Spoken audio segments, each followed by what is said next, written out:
पीले दांत वाली बहू। रंजना कभी ब्रश नहीं करती थी।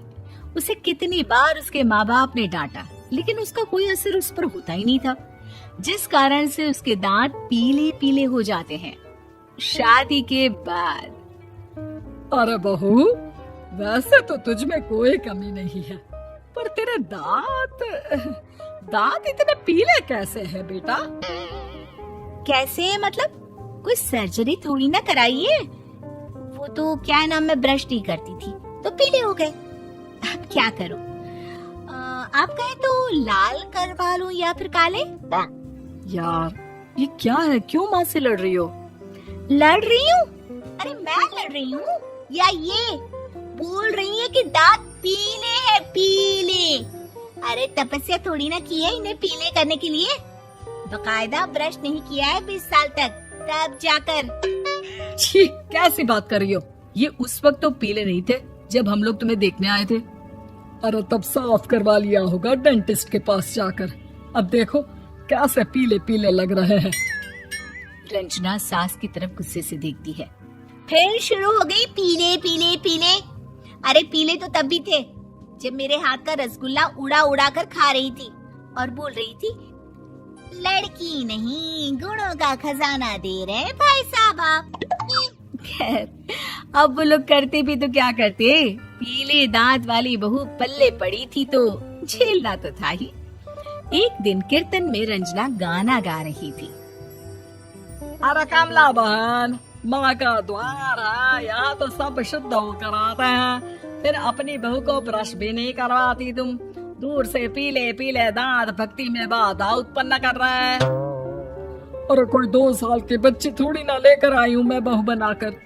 अच्छी खासी लड़की है, अरे कैसे करवाऊं ब्रश? ये तो उसे खुद करना चाहिए ना।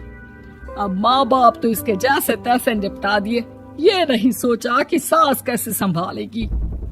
सास बहू को लेकर घर आ जाती है, लेकिन सोच लेती है कि अब इसे लेकर कहीं नहीं जाएगी। अगले रोज बहू कहती है, अरे क्या हो गया, मंदिर नहीं जाना क्या? कीर्तन का वक्त हो रहा है। मेरी मधुर वाणी से कान्हा जी जागते हैं और सोते हैं। आप तो जानती है ना उनकी भक्ति में कितना मन लगता है मेरा। वो क्या है ना, तबीयत ठीक नहीं लग रही है मेरी, आराम करूंगी मैं। तबीयत ठीक नहीं लग रही? अभी तो मिथुन के गाने पर नाच रही थी आप, और अब बोल रही है कि तबीयत ठीक नहीं लग रही। अरे भक्ति में मन लगा लो सासू माँ, ऊपर जाना है, क्या मुंह दिखाओगी आप? हाँ? सास को बहू की बात पर गुस्सा आ जाता है। मैं क्या मुंह दिखाऊंगी, इसकी चिंता तो ना कर, समझी? अपने मुंह की चिंता कर, जो ये पीले पीले दांत लेकर हर जगह पहुंच जाती है। पता है लोग कितना मजाक बनाते हैं। ना जी ना, मैं नहीं जाना कहीं तेरे साथ। तो ये बात है, कोई ना, मत जाओ, मैं अपने कमरे में ही बैठकर भक्ति कर लूंगी। ऊपर वाला दांत थोड़ी ना देखता है, मन देखता है, भावना देखता है। और अरे बस बस, तू सब कुछ दिखा, बस ये सफेद चमकदार दांत ना दिखाना किसी को, है? जा यहाँ से। बहू को सास की बात का कोई फर्क नहीं पड़ता, वो तो जैसी थी वैसी ही रह जाती है। सुबह नहाकर किचन में खाना बनाना, फिर खाना खाना, कीर्तन भजन करना और सो जाना। एक दिन, माँ जी मैं सहेली के घर जा रही हूँ, शाम को लेट आऊंगी। हाँ हाँ, तो जाना, मैंने कौन सा तेरी आरती करनी है घर पर बैठकर। रंजना सहेली के घर जाती है, जहाँ वो पार्टी में जाने की तैयारी कर रही होती है। अरे शिखा, कहाँ जाने की तैयारी कर रही है? मैं गलत वक्त पर आ गई क्या? अरे नहीं यार, उल्टा सही वक्त पर आ गया। मैंने ये साड़ी और ज्वेलरी निकाली है यार, शाम को इनके ऑफिस की एक पार्टी में जाना है। बताना कैसा लग रहा है ये सब? नहीं यार, इस ड्रेस के साथ तो वो वाली ज्वेलरी अच्छी लगेगी। हाँ हाँ सही बोल रही है, मैंने ध्यान ही नहीं दिया। वैसे तो हमेशा से मस्त फैशन सेंस रखती है। तो बड़ा जाती होगी ना पति के साथ पार्टी में। रंजना कुछ नहीं बोलती, बस सोचती है कि यार काश ये बात सही हो जाती, पर मैं क्यों नहीं जाती पार्टी में? क्या इन लोगों की कोई पार्टी होती नहीं होगी? रंजना घर आती है और रात में पति से सवाल करती है, एक बात बताइए, आप मुझे किसी पार्टी में क्यों नहीं ले जाते? क्या आपके यहाँ ऑफिस में पार्टी नहीं होती? पति बेचारा क्या कहता कि दांत पीले हैं तुम्हारे इसलिए। अरे कोई पार्टी होती नहीं हम लोगों के ऑफिस में, तो कहाँ से लेकर जाऊं? और मार्केट, मॉल, कहीं वीकेंड घूमना, कहीं तो। अरे यार सारे हफ्ते में एक छुट्टी मिलती है, तो सोचता हूँ कि आराम ही कर लूं। क्यों? रंजना मन मार के रह जाती है। पहले कभी सास के साथ मंदिर जाया करती थी, लेकिन वो भी सास ने ले जाना बंद कर दिया। घर बैठी बैठी रंजना बोर हो जाती है। तभी उसे आइडिया आता है और वो मायके जाने का सोचती है।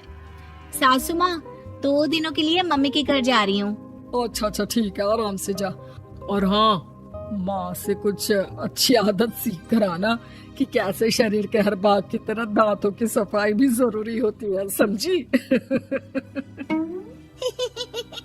शुरू हो गई ना आप। वो लोग आपकी तरह नहीं है कि छोटी छोटी बात का बतंगड़ बना दे। उन लोगों के लिए मैं मायने रखती हूँ, ना कि मेरे पीले पीले दांत। रंजना माँ को बिना बताए उन लोगों को सरप्राइज देती है, लेकिन जैसे ही वो दरवाजे पर पहुंचती है, अंदर देखती है कि घर वाले कहीं जा रहे होते हैं। अब माँ, काश रंजना दीदी के दांतों वाली प्रॉब्लम नहीं होती, तो वो भी हम लोगों के साथ चलती ना बुआ जी की बेटी की शादी में।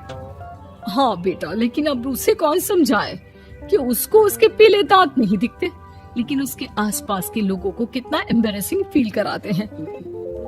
मुझे तो कितनी बार उसके स्कूल की टीचर ने शिकायत की कि उसके साथ कोई लड़की बैठना भी नहीं चाहती, और ना ही कॉलेज में कोई उससे बात करना चाहता था।